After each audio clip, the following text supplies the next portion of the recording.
My husband Leo and his family never once showed any respect for the house my grandmother left me. It wasn't just a house, it was a beautiful, historic home filled with memories. But to them, it was just a fixer-upper, a financial burden. It didn't matter that the deed was solely in my name. They acted like it was theirs, constantly demanding renovations. I didn't want them hosting huge family gatherings without even asking me first. It was my home, but I felt like a guest. Leo's mother was the worst. 4 months. She hounded me to sign a quitclaim deed to just hand the house over to Leo. It's what's best for the family's financial future, she'd say, all sweet and concerned. Leo, my own husband, would just stand there and nod. He'd tell me it was a matter of trust, that I should just sign it to prove my commitment to the family. I kept putting it off, making excuses, feeling this knot of dread in my stomach every time they brought it up. I knew something was wrong, but I couldn't prove it. Then I found the email. It was an accident, really. I was using his laptop to look something up, and his inbox was open. The subject line caught my eye, forcing the issue. It was from Leo to his mother. My heart stopped. I opened it and read the whole thing. They had a plan. They had already met with a developer behind my back. They were going to sell my grandmother's house for a huge profit. And the money, it wasn't for us. It was to bail out his brother's failing business. Leo and I would be left with a tiny, jointly owned apartment while they cashed in on my inheritance. I felt sick, betrayed.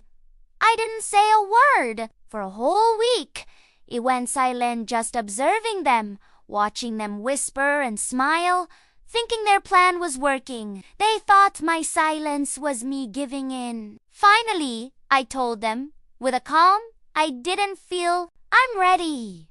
I'm ready to sign the paper. Their faces lit up. They thought they had won, but I wasn't talking about their papers. You see, my grandmother was a very smart woman. Her will had a special clause. It stated that if the house was ever put up for sale, or if the title was ever contested, the local historical society had the right of first refusal at its appraised value. They were the one group who would truly love and preserve the home. So I quietly contacted them. I had my lawyer draw up all the paperwork. I signed a deed, selling them the house for its full, sizable, appraised value, and had the money transferred into a new private bank account that only I knew about. The final piece of the plan was an agreement with the society to delay notifying the occupants until a specific date. That Friday came. Leo and his mother walked in, beaming, with their realtor in tow. They were holding the quitclaim deed ready for me to sign away my home, my history. Took you long enough, his mother sniffed, pushing a pen at me. Just as smiley. I picked up the deed they brought, looked them both in the eye, and slowly tore it in half. Oh, I already signed the deed, I said, my voice steady. Last Tuesday. Leo's face went white. He looked like he'd seen a ghost. What?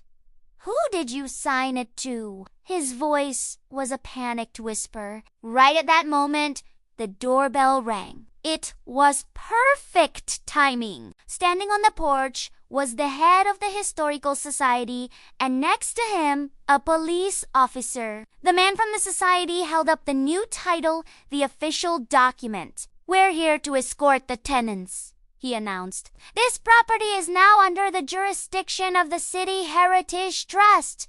You have 1 hour to remove your immediate personal belongings. Leo's mother started shrieking, screaming that I'd committed fraud, that I'd stolen from the family. I ignored her. I just looked at Leo, who was staring blankly at his mother. the whole scheme collapsing around him. I stood up, feeling lighter than I had in years. You said it was what was best for the family's financial future, I said, quoting his mother's own words back at them. Turns out, selling this house to the only group who will truly preserve Ethan, cutting my ties to this family was the best financial decision I have ever made. And then I walked out, leaving them to deal with the consequences of their own greed. Thank you so much for listening to my story. It's a reminder that sometimes you have to protect what's yours, even from the people you thought you could trust. If you enjoyed this, please hit that like button and subscribe for more stories. See you next time.